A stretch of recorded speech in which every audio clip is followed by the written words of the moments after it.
Muftani vizual tekshirish. Hammasi to'g'ri ulanib turganday tuyulishi mumkin, lekin vizual tekshiruv zarur. Chiroq oling va treyler ostidagi muftani sinchiklab tekshiring. 5-g'ildirakning yuqori va pastki qismlari to'liq tegib turganligini tekshiring. Agar bo'shliq bo'lsa, ulanishda muammo bor. Muammoni bartaraf etmasdan oldin harakatlanmang. Muammoga sabab bo'lishi mumkin bo'lgan holatlar: yer notekis bo'lishi va noto'g'ri joylashishga sabab bo'lishi mumkin. Kingpin jag ichiga noto'g'ri joylashgan bo'lishi mumkin.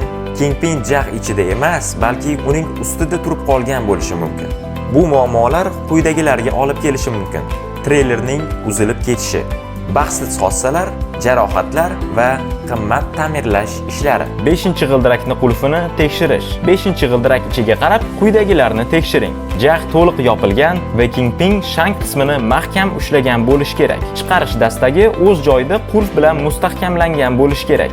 5-g'ildirak modelini yaxshilab o'rganing. Agar ishonchingiz komil bo'lmasa, yordam so'rang. Chiroq bilan 5-g'ildirak tomonga qarab tekshiruv o'tkazing.